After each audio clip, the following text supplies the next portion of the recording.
I always say, you know, that some of the things we have that keep us in common, regardless of who we are and where we come from, is, you know, fire, because we've all had that as a part of our lives in different parts of our lives way back in the day. And also the earth, the sky, water, and all the elements and everything else. And so when they say, you know, I come from a humble way and in my heart just to greet people in a good way and to come to that place and level of understanding and starting from there.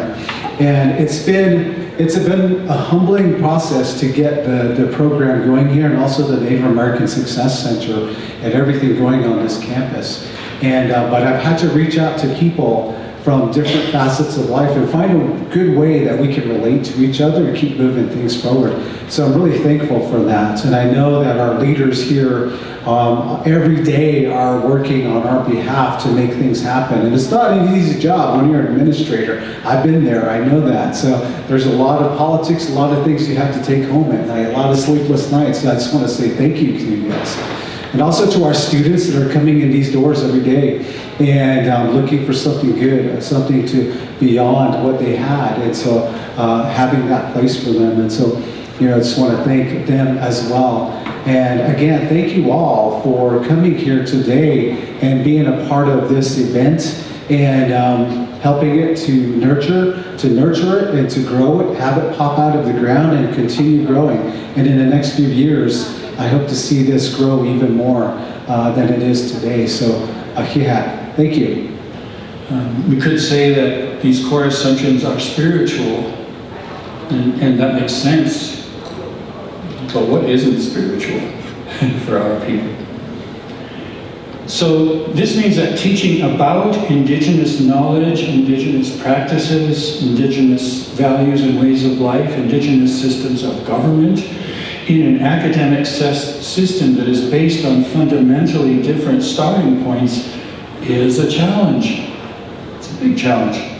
There's some things we just can't teach about in a classroom. Quite a few, as it turns out, to that important event. So 1969-70, the occupation was a very creative and bold response to injustices and conditions on Native lands and amongst Native people.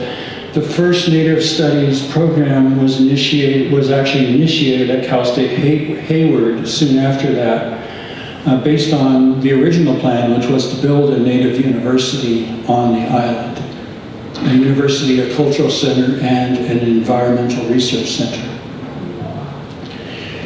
The emphasis in the first phase, what I'm calling the reactive phase of Indigenous Studies, was on advocating for Native rights, for correcting history, challenging stereotypes, and providing an intellectual home for Native students. All those things are still happening. After this initial phase, you know, when it was all putting things together the best way that people could, early programs were started at, amongst other places, University of Minnesota and Dartmouth College. As Indigenous, this is important about people, because as Indigenous faculty joined these programs, the emphasis grew to include not just correcting the errors in the history books, but building deeper relationships with Indigenous communities and beginning to look for new approaches to research and teaching. Some of the priorities in what I'm calling the second phase, critical studies of U.S. Indian policy. A lot of important work, early work was done, and you can see the direct relationship to Alcatraz and what people were responding to then. Local histories from Indigenous perspectives, Indigenous languages and traditional knowledge, and developing interdisciplinary approaches. Universities are famous for being siloed. Scientists are over there, creative, arts people are over here, social scientists are over there. We don't even know how to talk to each other half the time. That's not true in Indigenous studies. My PhD is in religious studies. Most of my colleagues have degrees in political science, some have history. We're just a real combination of different disciplinary backgrounds. But we all understand each other as Indigenous people. Broadening the scope in the 1990s, This is well developed now, but it's been developing quickly. There's been a prioritizing indigenizing the academy. I'm going to say more about that at the end. Theory, research methods, teaching methods based on indigenous systems of knowledge and practice are being designed and implemented all over the world. The idea is to go beyond using indigenous sources to, well, I just said this a bit ago, and to answer the same questions, but for indigenous people to frame the questions themselves and the methods to answer them. In addition, there is strong movement to build international networks amongst indigenous scholars. Just look, if any of you are members, if you're not, look up the Native American Indigenous Studies Association, which is really strong on international emphasis. The challenges that indigenous people share across the globe, they're obvious, but land and resource usurpation, climate change effects, political status, health, maintaining, recovering, and developing languages, knowledges, and practices. These are things that we, share and talk about all the time. Sharing resources, and so an international collaboration involves exchanges of faculty, sure, of students, yes, and also of elders, people with that traditional knowledge. And nowadays, this is, of course, increasingly happening online. Practical applications. So yeah, when when my department came to exist, which was 2000, the academic year 2000, 2001, I wasn't part of it then, but that's when the decision was made to call it Applied Indigenous Studies. What the idea was that, this is kind of important, that we wanted to train indigenous students and non-indigenous allies so that they could go out and be agents of constructive change, either in Native communities, territories, or in the broader world, to make an actual difference and to have the skills to be able to do that, to be able to talk about cultural issues in a way that will move communities and political organizations, administrative settings, to go forward. Some Native studies programs had taken more, had a stronger emphasis on teaching about cool Native American culture. And because that's what a lot of students, are non-Native students, that's what they want to learn about. Because they recognize there's something attractive and that draws them to that. I'm not saying there's anything bad about that, but A, there's a limit to what we can convey about cultures in the classroom, but B, we don't want our students to just come away thinking, oh, those Native people, they're really cool. We want them to understand what Native nations are, and we want them to understand what are the challenges and the issues going on and the values upon which Native people are organizing to deal with those challenges. Learning about indigenous science. And that's not just physical sciences or ecological sciences, but social sciences. My people have an amazingly sophisticated idea about government and about psychology. We put them together. Before we, in our traditional way of government, which still is being practiced today, before we sit down to make decisions, we have to get off our backs any trauma and anger and pain that we're feeling inside. That's part of our politics. You don't try to make a decision without a clear mind, and you don't have a clear mind until you're able to bring out those things that are standing in the way and find some kind of healing, or at least be heard. Systems like that. Expressive arts. There's so much. I mean, oh my goodness, we call ourselves Applied Indigenous Studies, but we always make sure to have courses that bring students in contact with, expressive indigenous arts today, because you learn so much more from that sometimes than you do by reading books. Reciprocal and consensus-based relationships and decision-making, Indigenous histories, like the histories that my brother here was relating, Diné histories that we all carry with us today. And we're breathing that history here when we walk in these lands. Professional training for Indigenous leaders and educators, infrastructure for networks to share information and action. So those are some of the kind of practical dimensions that ideally we're striving to make in Applied Indigenous Studies. I really loved coming to CCC last summer and working on this curriculum. Hurdles facing Indigenous students, faculty, and staff in higher education. And most of you in this room already know this. There are ways in which the lives of our students are quite different than the lives of perhaps other students. And there are beautiful ways, and there are also challenging ways that we need to be aware of so we can be helpful. A theory is an explanation, and of course an explanation has to be based on premises.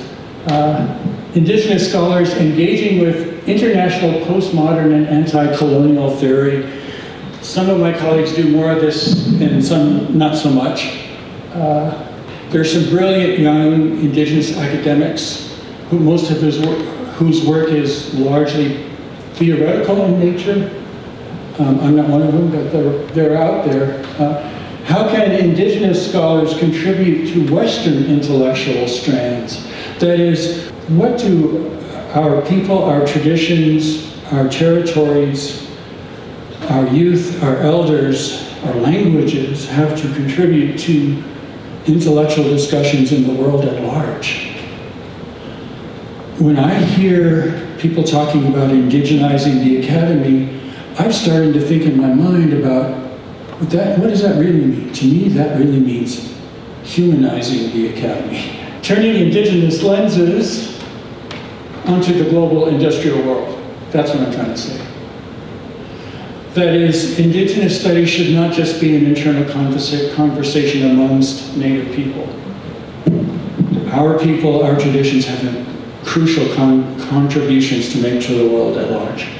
At NAU, in Applied Indigenous Studies, this is one of the things we're actually reviewing, but since our origin, these have been our emphases. Government law and administration, health and environmental management, those two are linked. Economic development and cultural resource management. Those are the kinds of careers that most of our students expressed interest, not only our students, but their families and their communities and their tribal governments, what they wanted to see the kind of skills they wanted to see students coming away with. That was 20 years ago when we had those conversations, and COVID came along during our 20th anniversary, and so now that hopefully we can start getting some space from that, we want to revisit those conversations and see how things have changed over the past 20 years. We've gone up and down in terms of how much we actually do this global dimension of Indigenous studies, just based on the people that we have working for us. I'm always bringing in my familiarity with Indigenous politics and history in Canada. We've had other faculty who brought in expertise from Mexico and Latin America, as well as Australia and New Zealand, but it kind of depends on who we have. About 4 years ago, we created a new major. In addition to Applied Indigenous Studies, we created a new major called Indian Country Criminal Justice. This came about because one of our faculty, Dr. Ray Austin, who was former law school professor at U of A and former Justice of Navajo Nation Supreme Court, he was hearing from Navajo Nation officials that they really wanted to have more officers with bachelor's degrees. And he had this idea of creating a new major that would give them basic background in jurisdictional issues and what else? Cross-border issues, law and order issues specific to Indian country. So we created this as an all-online degree programs so that working professionals could get this degree, and it's growing. We don't have a graduate degree yet. We're starting out with a graduate certificate, which is actually becoming pretty popular too, but we're working on getting a master's and eventually a PhD. Indigenous Studies continues to work on important questions. What are the major challenges Indigenous people face today? What are the historical roots of these challenges? What are the historical roots of Indigenous efforts to meet these challenges? You know, these are the important things to know if you're out there in the real world trying to design a response to improve some situation out there in the world. Why do they regard identity and culture as a non-negotiable necessity rather than an option? That's more of a philosophical question. What are some of the values around which Indigenous people have built their cultural identity? Sometimes these things, it can be important to articulate these things in English if you're trying to make policy changes, for example. And that's a big challenge, huge challenge. Our ancestors, our family, our land, and all its inhabitants are part of us. When we sit in class, when we do things with friends, when we engage in research or service, they are all with us. Indigenous people carry these teachings. But I want to argue this is true for everybody, every single human being on earth. It's just that Indigenous people have kept that knowledge and have continued to teach it. So that's what I mean when I say, to me, indigenizing the academy or indigenizing higher education is about humanizing it. When I think in Ganyangeha, Mohawk language, my grandmother is sitting right next to me. She's here right now. And that can be true of any human being. To me, this is an antidote to the mechanization and commodification of knowledge that saturates human societies today. So I think, you know, one of the questions that we always want to ask in Indigenous studies or applied Indigenous studies is, what kind of ancestor do you want to be? Thanks. You know, today I'm reminded of back in the day at Fort Lewis College, we had our first actual ceremony on old Fort Lewis College grounds. And it was just a handful of young students that got together and said, this is what we want to do. And this is what we want to have. And we got that ceremony together. We had it on the old Fort Lewis College grounds. And one of our elders from the Ute Mountain Ute Nation, Boyd Lopez, took care of that ceremony. And it was only about 4 or 5 students in there, a couple of us staff members, but we got that going and we planted that seed. And we're planting that seed today. And as small as it is, it's going to start popping out of the ground. But we got to nurture it each and every day to make sure it happens. And so that's a part of it. So thank you for being here to be a part of this. So I'd like to introduce Rose Toehe. She's my sister by clan. And she's been part of our Native American Advisory Board. And she's been very helpful to me in that advisory board, providing support and providing guidance to the board itself. And then also with our Summer Bridge program, one of the things we have in there is to have an Indigenous facilitator to develop and also facilitate team building activities with our Native students. And so she's a part of that pretty much every summer. And so she's been helping quite a bit with that. So, and I'm happy to call her my older sister and for helping me that way. So I'd like to introduce Rose Toehe at this time.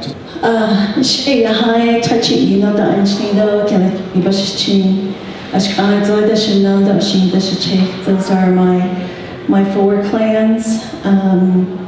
And originally, and my name is Rose Toehe.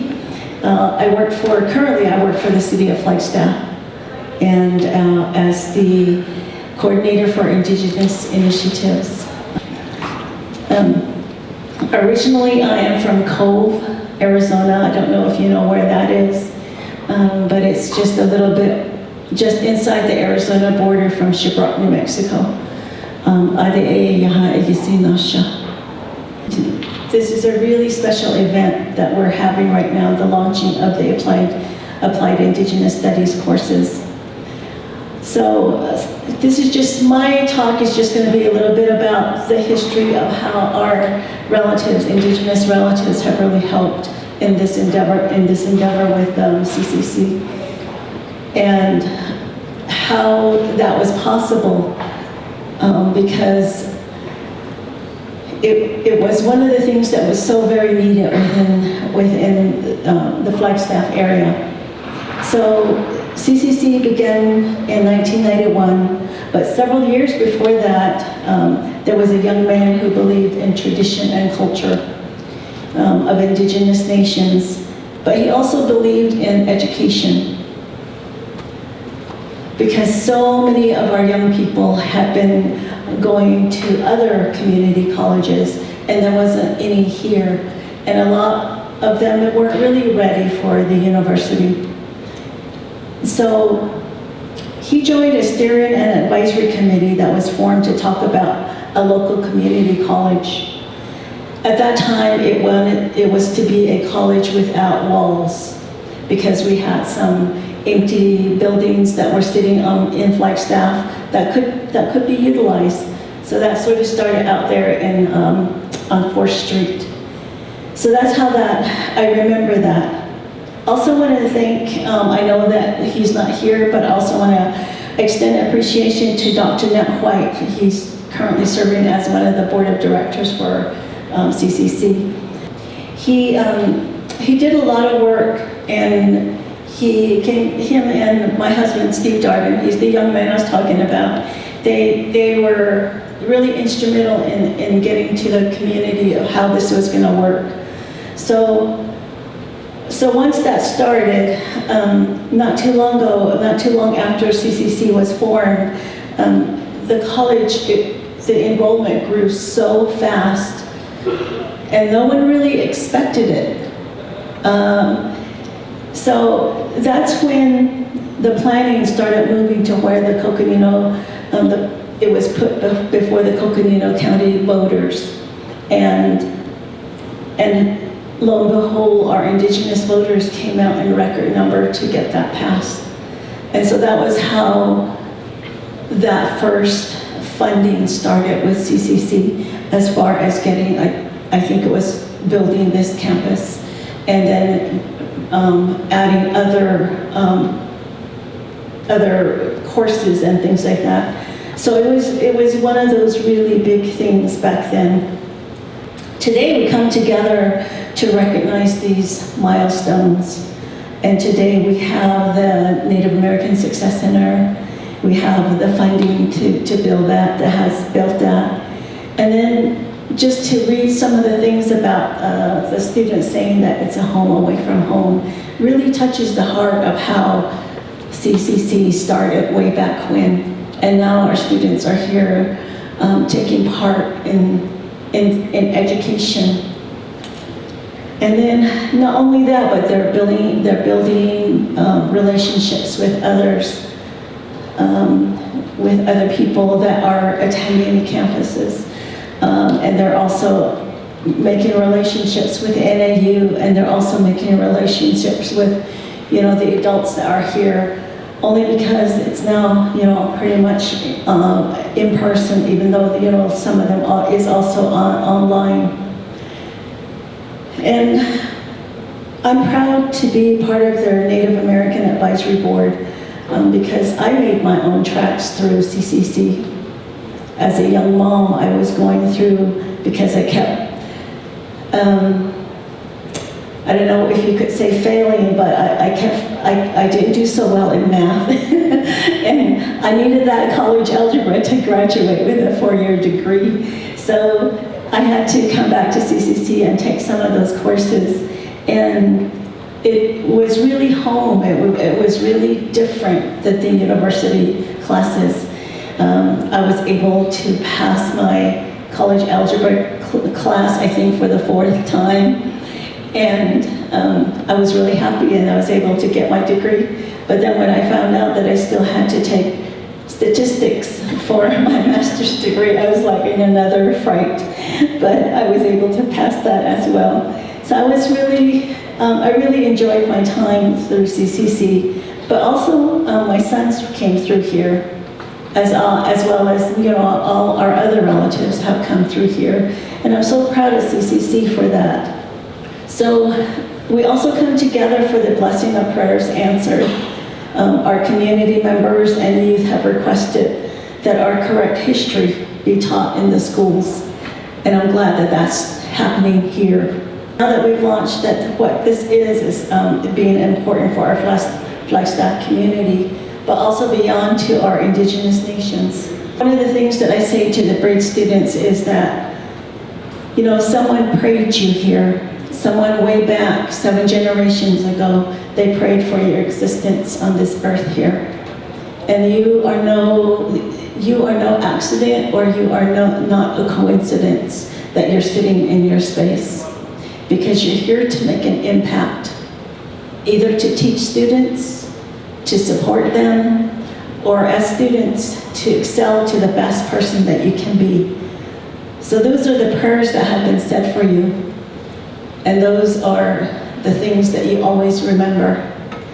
And you know, we do kind of chuckle about my brother's thesis or dissertation that he's talking about feathers and beyond feathers and fry bread. But we also push our children towards education. But also remember, there is education around that fireplace with your elders at home or with those that you adopt. So just remember that as well when you go through your learning process.